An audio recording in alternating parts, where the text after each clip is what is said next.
Good morning students, मैं Mukesh Saini, PGT mathematics, government senior secondary school Khori, district Rewari, आपका इस प्रसारण में स्वागत करता हूं। प्यारे बच्चों, इससे पिछले लेक्चर्स में हम डिफरेंशियल इक्वेशंस की ऑर्डर, डिग्री और कैसे किसी डिफरेंशियल इक्वेशन को फॉर्म किया जाता है किसी कॉरस्पॉन्डिंग इक्वेशन के लिए, ये हम पिछले लेक्चर्स में सीख चुके हैं। आज के लेक्चर में हम डिफरेंशियल इक्वेशंस को कैसे सॉल्व किया जाए वो हम आज सीखेंगे। हमारे 12th क्लास के सिलेबस में 3 प्रकार की डिफरेंशियल इक्वेशंस को सॉल्व करने के लिए बोला गया है। उसमें पहला मेथड है कि जो फर्स्ट डिग्री की और फर्स्ट ऑर्डर की इक्वेशंस है उनमें वेरिएबल सेपरेबल मेथड को कैसे यूज करें। ये एक्सरसाइज 9.4 की प्रॉब्लम्स हैं, तो इसमें से हम कुछ प्रॉब्लम्स आज लेंगे। तो ये जो मेथड है इसके लिए हमें कुछ विशेष नई बात नहीं सीखनी है। हमें इंटीग्रेशन की नॉलेज होनी चाहिए। इंटीग्रेशन हम पढ़ चुके हैं। आपको सिर्फ इतना करना है कि जो dy/dx हम एक सिंबल की तरह यूज करते थे, अब dy और dx को हम दो नंबर्स के डिवीजन के फॉर्म में यूज करेंगे और इनकी हेल्प से हम वेरिएबल्स को सेपरेट करके, इंटीग्रेट करके इक्वेशंस को सॉल्व करना सीखेंगे। तो आइए शुरू करते हैं आज की प्रॉब्लम्स को। हमारी जो पहली प्रॉब्लम आज ले रहे हैं ये क्वेश्चन नंबर 4 है, एक्सरसाइज 9.4 से। क्वेश्चन है कि इस डिफरेंशियल इक्वेशन को सॉल्व करें और जनरल सॉल्यूशन फाइंड करें। Secant square x into tangent y d x plus secant square y tangent x into d y equal to 0। ये जो डिफरेंशियल इक्वेशन है इसे हमें सॉल्व करके इसका जनरल सॉल्यूशन फाइंड करना।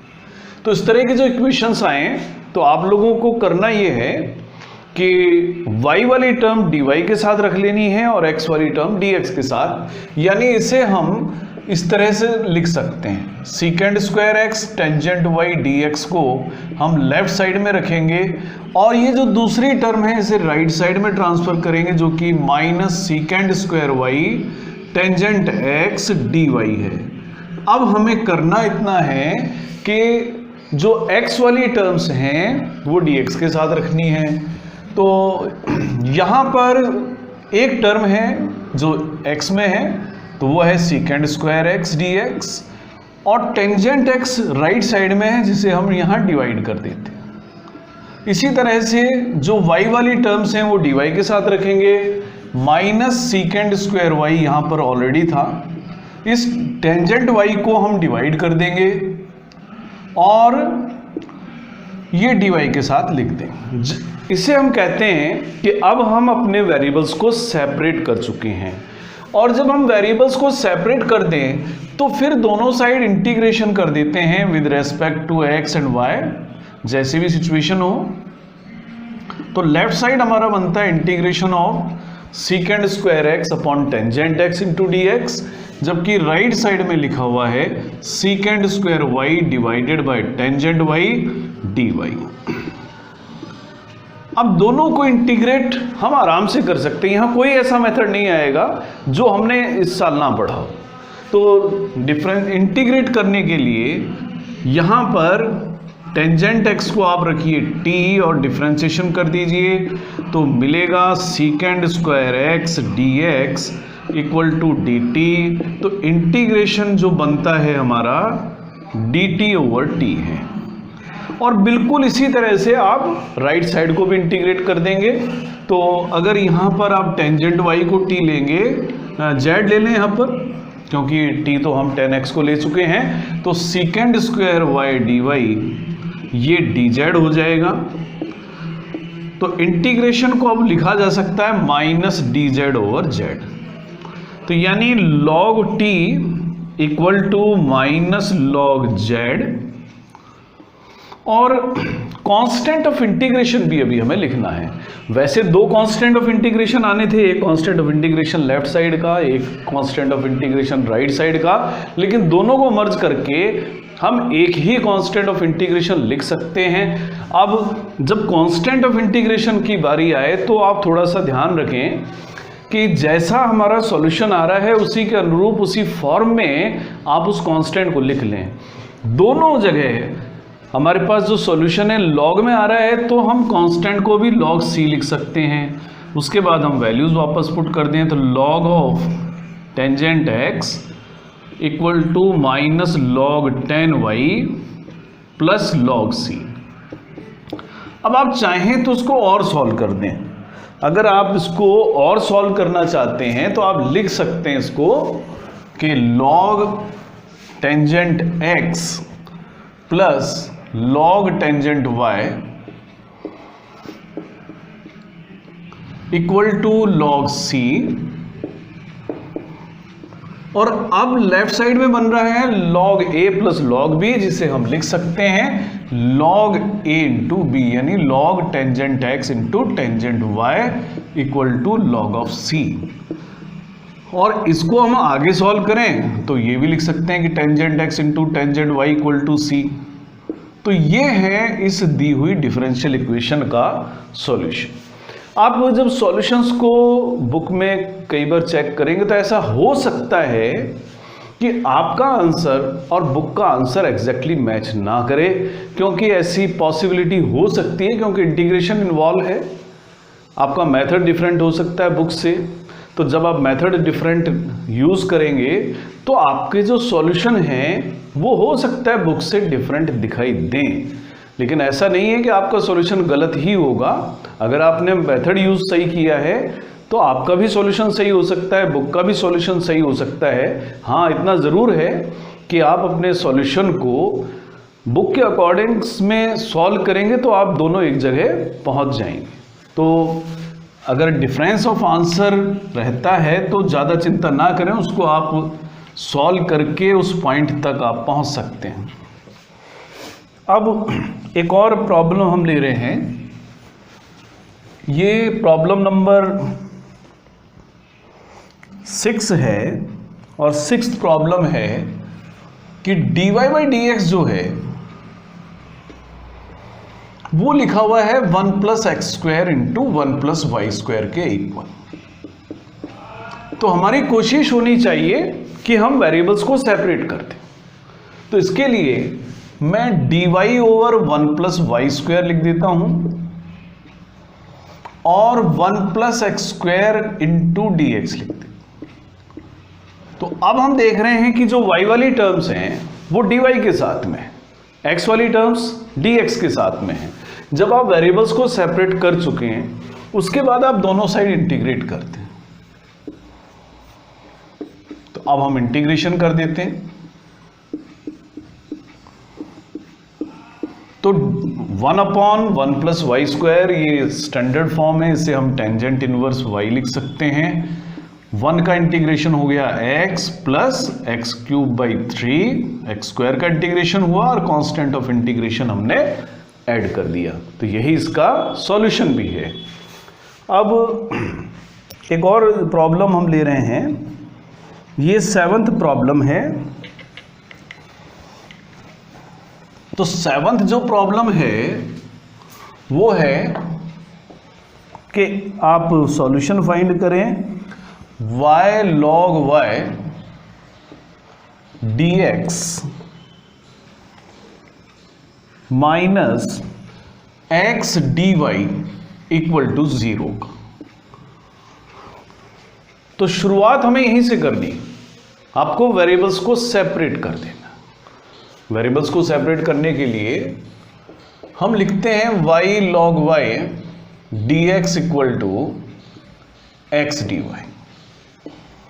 अब जो y वाली टर्म्स हैं वो dy के साथ रखेंगे, तो x dx के साथ आएगा, हम x से डिवाइड कर देते हैं dx अपॉन x, और y log y को dy से डिवाइड कर दें, dy को डिवाइड कर देते हैं y log y से।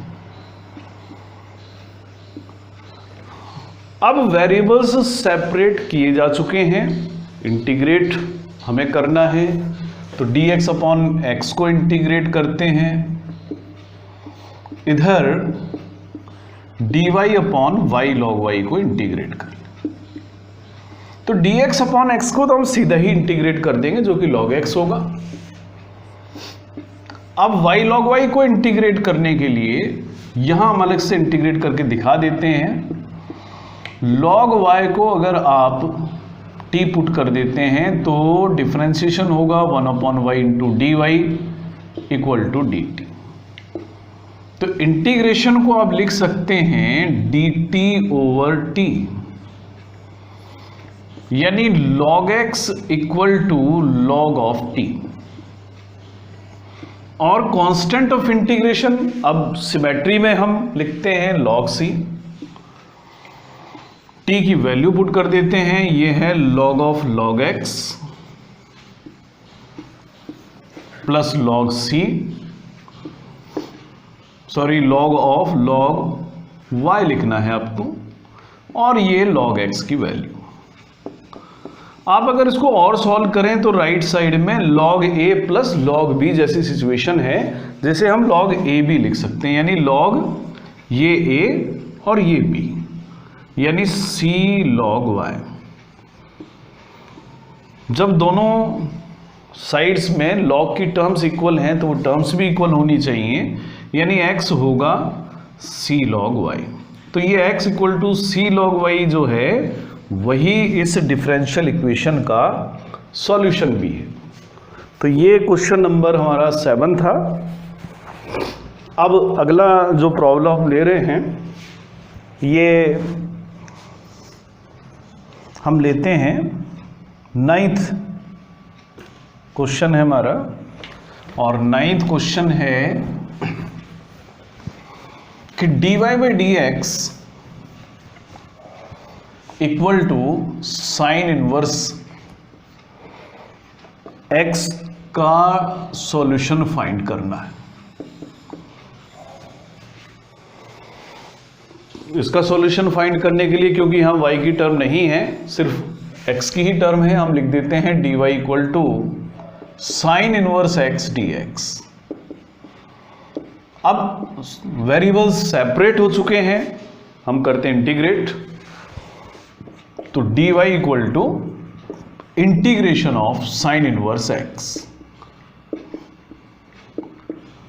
आपको याद होगा कि जो साइन इनवर्स x है उसका इंटीग्रेशन करने का हमारे पास एक ही तरीका है, और हम इसे करते हैं इंटीग्रेशन बाय पार्ट्स। तो दूसरा फंक्शन हम ले लेते हैं 1, और अब इलेट का यूज करते हुए, बाई पार्ट्स का यूज करते हुए हम साइन इनवर्स x को फर्स्ट फंक्शन ले लेते हैं और 1 को सेकंड। तो dy का जो इंटीग्रेशन होगा y, साइन इनवर्स x हम एज इट इज लिख लेंगे, 1 का इंटीग्रेशन x है। अब साइन इनवर्स x का डिफरेंशिएशन करेंगे जो कि 1 upon root 1 minus x square होगा, और 1 का भी इंटीग्रेशन कर देंगे जो कि x। अब ये जो हमारे पास में फंक्शन बना है इसका अब हमें इंटीग्रेशन करना है। तो y equal to x sine inverse x, हम इसे I1 का नाम दे सकते हैं, और I1 को इंटीग्रेट करने के लिए, जो कि x over root 1 minus x square है, आपने कई बार इंटीग्रेशन करा है इस तरह के फंक्शंस का, पुट कर दीजिए 1 माइनस एक्स स्क्वायर को t और डिफरेंशिएशन कर दीजिए, ये होगा minus 2x dx equal to dt, यानी x dx को आप माइनस dt अपॉन 2 लिख सकते हैं। तो I1 को आप लिख सकते हैं माइनस dt अपॉन 2, और रूट 1 माइनस एक्स स्क्वायर को आप लिखेंगे t। तो माइनस 1/2, आप इसे t raise to power minus 1/2 लिख दें, इंटीग्रेट कर दें, तो t raise to power minus 1/2 का integration t raise to power 1/2, divided भी इसको करना है 1/2 से, तो यानी माइनस रूट टी, इसका इंटीग्रेशन हो गया, टी की वैल्यू रख दें तो minus of root 1 minus x square, ये I1 की वैल्यू। तो इसलिए सॉल्यूशन होगा इस डिफरेंशियल इक्वेशन का, solution is y equal to x sine inverse x, और I1 की वैल्यू रखते हैं जो कि माइनस का रूट 1 माइनस एक्स स्क्वायर है, यानी plus root 1 minus x square और प्लस कांस्टेंट ऑफ इंटीग्रेशन जो कि यहां पर c है। तो प्यारे बच्चों, अभी तक जो हमने क्वेश्चंस करे हैं इन सभी में आपने देखा कि एक कांस्टेंट ऑफ इंटीग्रेशन हमेशा बचा रहता है। तो ये सारे जितने भी सॉल्यूशंस करे थे हमने जनरल सॉल्यूशंस फाइंड किए थे। अब आगे वाली कुछ प्रॉब्लम्स में हम पर्टिकुलर सॉल्यूशंस फाइंड करें। तो पर्टिकुलर सॉल्यूशंस अब हमें फाइंड करने हैं, जिसके लिए हम शुरुआत करते हैं 11th क्वेश्चन से। तो 11th क्वेश्चन जो हमें दिया हुआ है वो है x cube plus x square plus x plus 1 into d y by d x equal to 2x square plus x. अब कंडीशन गिवन है कि जब x इक्वल टू 0 है उस समय y इक्वल टू 1।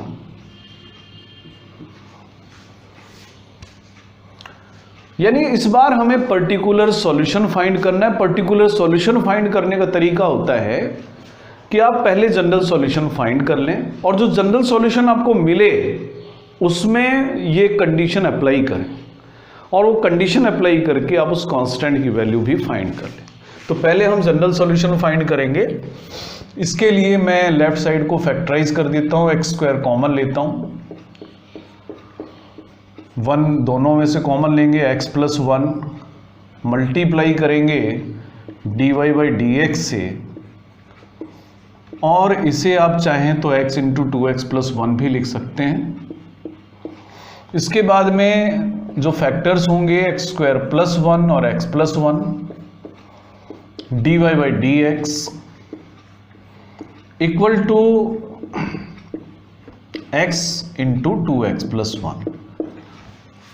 अब वेरिएबल्स को करते हैं सेपरेट, क्योंकि यहां सिर्फ x की ही टर्म है, तो इसे लिखा जा सकता है dy equal to x into 2x plus 1 upon x plus 1 और x square plus 1 into d x. इसे कर लेते हैं हम इंटीग्रेट। तो dy इक्वल टू आप चाहें तो उसको इस तरह से भी लिख सकते हैं 2x square plus x divided by x plus 1 और एक्स स्क्वायर प्लस dx। तो यानी मुझे इस राइट साइड का इंटीग्रेशन करना है, और आपको याद आ रहा होगा कि इसको इंटीग्रेट करने का अब मेरे पास सिर्फ एक ही तरीका है कि मैं पार्शियल फ्रैक्शंस का यूज करूं। तो पार्शियल फ्रैक्शंस का यूज करने से पहले हमें देखना चाहिए कि जो फंक्शन हमें गिवन है वो अपनी स्टैंडर्ड फॉर्म में है कि नहीं।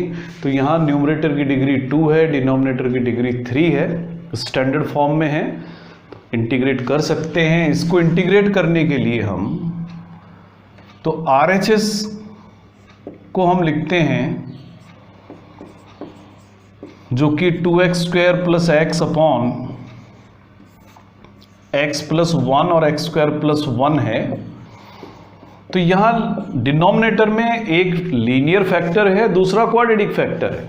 तो इसके फ्रैक्शंस होंगे, पहला होगा एक कांस्टेंट अपॉन पहला लीनियर फैक्टर जो कि एक ही है, plus bx plus c, divide करेंगे इसको एक्स स्क्वायर प्लस 1।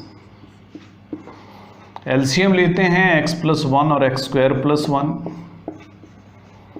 a को मल्टीप्लाई करेंगे एक्स स्क्वायर प्लस 1 से, और bx प्लस c को मल्टीप्लाई करेंगे x प्लस 1 से, और ये इक्वल है 2x square plus x upon x plus 1 into x square plus 1 के। तो आप ये देख रहे हैं कि ये जो फ्रैक्शंस हैं दोनों इक्वल हैं और इसके डिनोमिनेटर्स भी इक्वल हैं, तो इनके जो न्यूमरेटर्स हैं वो भी इक्वल होने चाहिए। तो अब न्यूमरेटर्स को भी हम इक्वल कर देते हैं।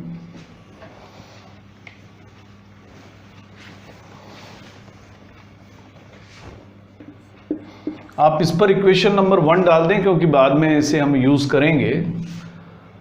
तो यहां हम लिख सकते हैं कि 2x square plus x equal है a into x square plus 1 plus b x plus c into x plus 1 के। बाद में हम कंडीशन भी अप्लाई करेंगे, इसको हटा देते हैं एक बार। अब मेरा काम है a, b और c की वैल्यूज को फाइंड करना। इसके लिए मैं कुछ वैल्यूज इस आइडेंटिटी में पुट करता हूं और उनकी हेल्प से a, b और c की वैल्यू मैं फाइंड करूंगा। सबसे पहले मैं x के लिए -1 यूज करूं। जब मैं x के लिए -1 यूज करूंगा तो लेफ्ट साइड होगा a को मल्टीप्लाई करेंगे -1 का स्क्वायर जो कि 1 प्लस 1 यानी 2, लेकिन x के जगह -1 यूज करने पर x प्लस 1 0 हो जाएगा, यानी सिर्फ यही बचेगा। तो ये होगा 2 माइनस 1 इक्वल टू 2a। इससे आपको a मिलेगा, क्योंकि 2a तो 1 हुआ है, तो इससे आपको a मिल जाएगा 1/2।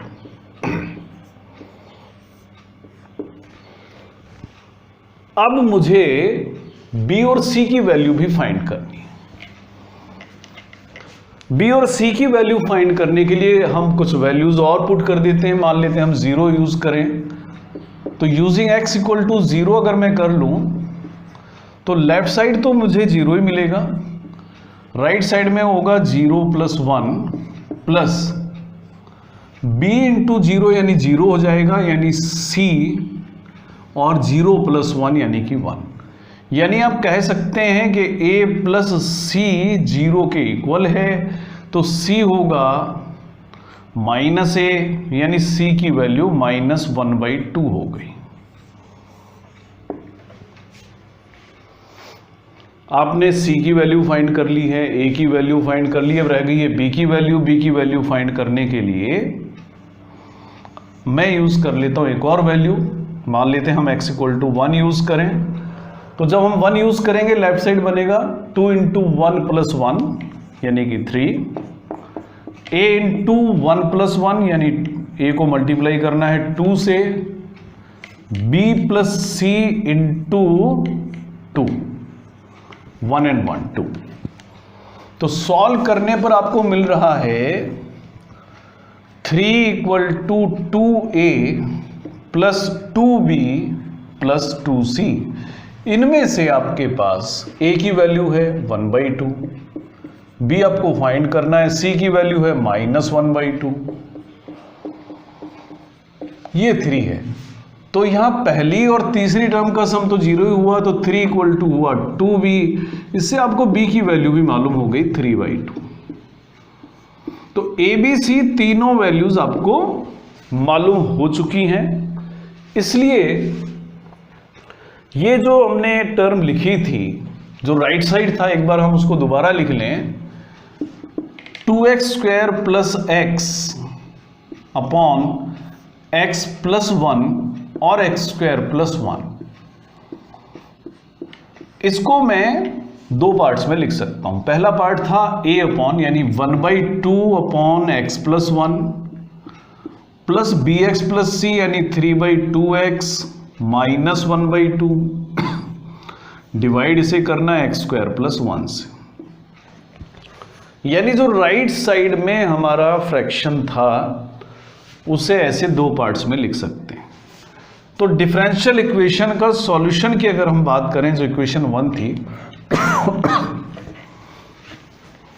तो सॉल्यूशन ऑफ डिफरेंशियल इक्वेशन होगा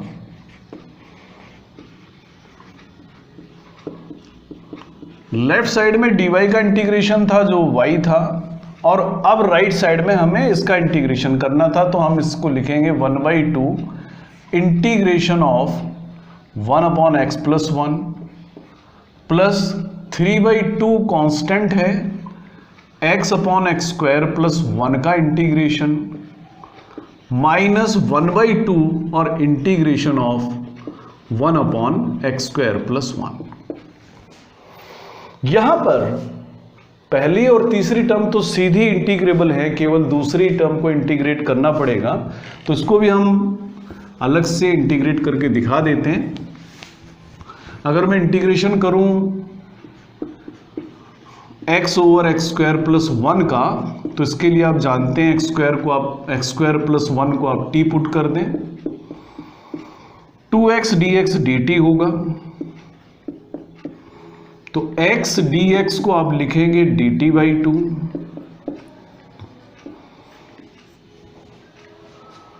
तो x/x² + 1 का जो इंटीग्रेशन है उसे आप लिख सकते हैं 1/2 dt/t,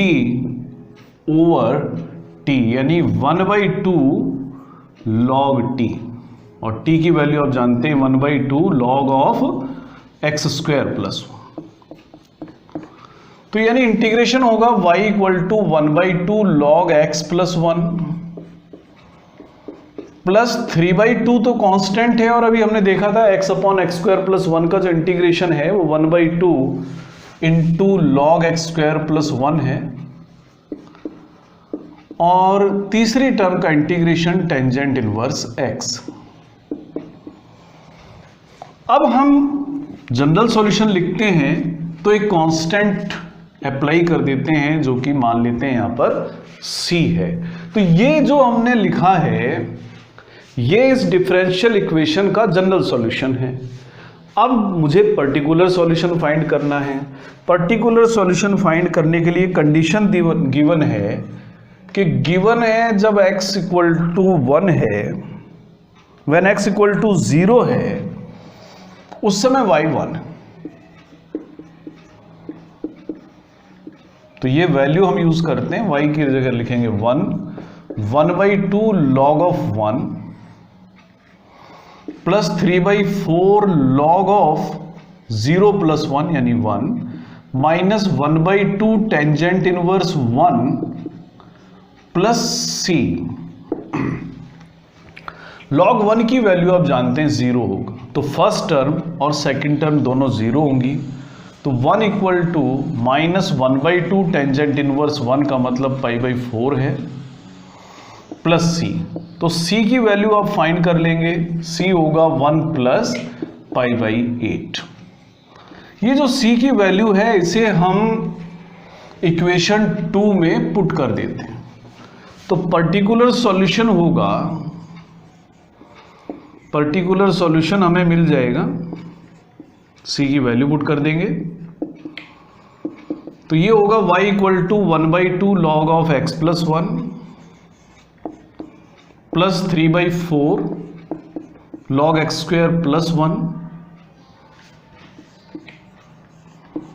minus 1/2 tangent inverse x plus 1 + π/8।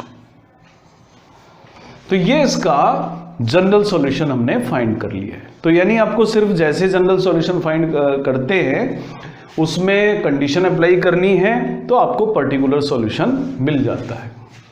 एक प्रॉब्लम हम और ले लेते हैं पर्टिकुलर सॉल्यूशन की ही, जो कि question number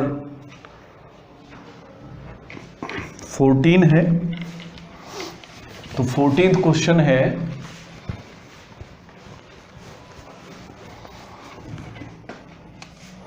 dy/dx = y tan x।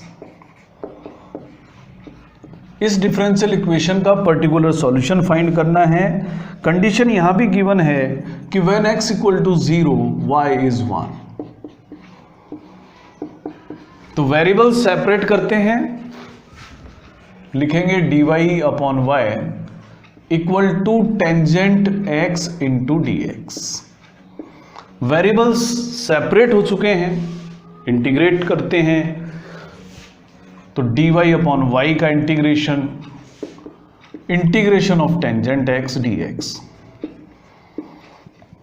Tangent dy by y का integration log y, tangent x का इंटीग्रेशन आप जानते हैं log secant x होता है, प्लस एक कांस्टेंट हम ऐड कर देते हैं ये c। ये इसका एक जनरल सॉल्यूशन है। आप चाहते हैं अगर जनरल सॉल्यूशन तो उस समय आप log c भी लिख सकते थे। अब हम कंडीशन अप्लाई करते हैं कि व्हेन x इक्वल टू 0 है उस समय y 1, हमें मिलता है log 1 equal to log of secant 0 plus c। secant 0 की वैल्यू 1 होती है, तो यानी log 1 ही आपको मिला प्लस c log 1, तो यानी c आपको मिलता है 0। तो यानी पर्टिकुलर सॉल्यूशन है, पर्टिकुलर सॉल्यूशन जो आपको मिलेगा वो होगा log y equal to log secant x। c यहां पर 0 है। अब इसको आप और आगे सॉल्व करें तो लिख सकते हैं y equal to secant x। तो ये इसका पर्टिकुलर सॉल्यूशन। तो आज हमने वेरिएबल सेपरेबल पर बेस्ड जो डिफरेंशियल इक्वेशंस हैं उनके जनरल सॉल्यूशन फाइंड करना भी सीख लिए हैं, उनके पर्टिकुलर सॉल्यूशंस भी हमने फाइंड करे हैं। अब इन्हीं पर बेस्ड जो वेरिएबल सेपरेबल मेथड है उस पर बेस्ड कुछ वर्ड प्रॉब्लम्स हैं, इन्हें हम अगले लेक्चर में कवर करेंगे। तब तक आप वेरिएबल सेपरेबल मेथड पर जो प्रॉब्लम्स बेस्ड हैं उनकी प्रैक्टिस करें। आज के लिए इतना ही, धन्यवाद।